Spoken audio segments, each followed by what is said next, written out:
Hi, these comments are for KP. I am Michael from OTCOnlineTOEFLCourse.com, and I'm getting ready to grade your integrated speaking practice test.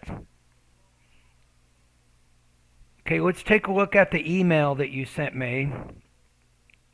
Say, Michael, please listen to evaluate score, provide feedback on my integrated speaking practice test, question 4. So this is a YouTube video here.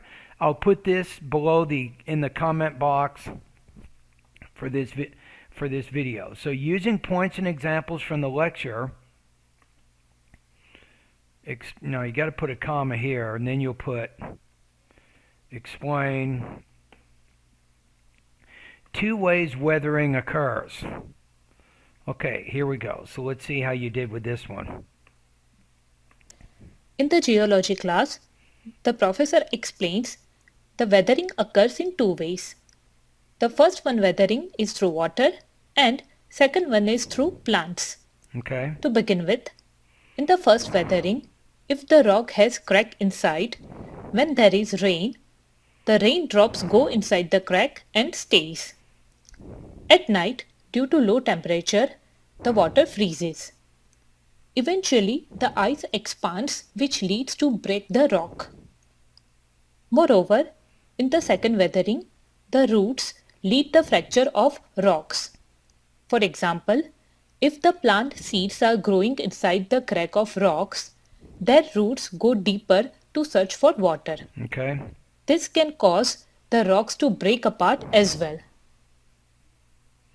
Okay, now as you're explaining the information, make sure you put a few more voice markers in. The professor also claims, or weathering, the second type of weathering according to the speaker is, so just a few more voice markers in there because you want to mark this as a summary. This is important, so we know this is not your opinion, this is not your information, but you're summarizing somebody else's information. Okay, so overall, I think you had pretty good structure to your ideas. So I think topic development was pretty good.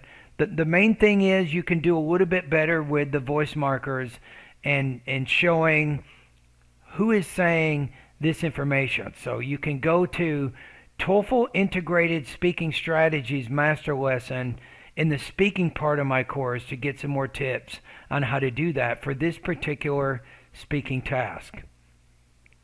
Delivery, this seems to be the biggest issue right now.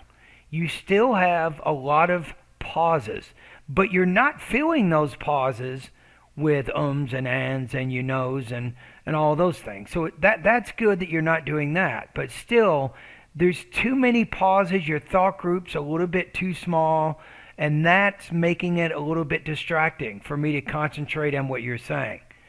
Go to pronunciation lessons 41 through 44, thought groups and blending.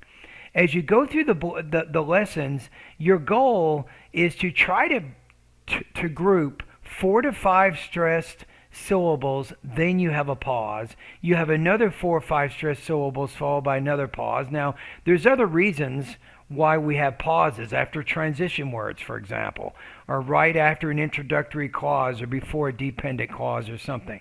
So it'll teach you all of those guidelines regarding what we call thought groups and blending to help you with your pacing, and you'll get better with your speaking tasks. It's important that you the last thing I wanted to mention here is once you've identified your thought groups and you're using those thought groups, you now need to blend the words within those thought groups. That's also important for you right now.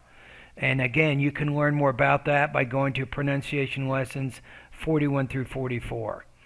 Your score here, it's a pretty good speaking task, but I think the delivery where it says you have minor difficulties with pronunciation, intonation, or pacing, may require some effort. I'm going to put you at 3.0 out of 4, 23 points out of 30 on this practice test.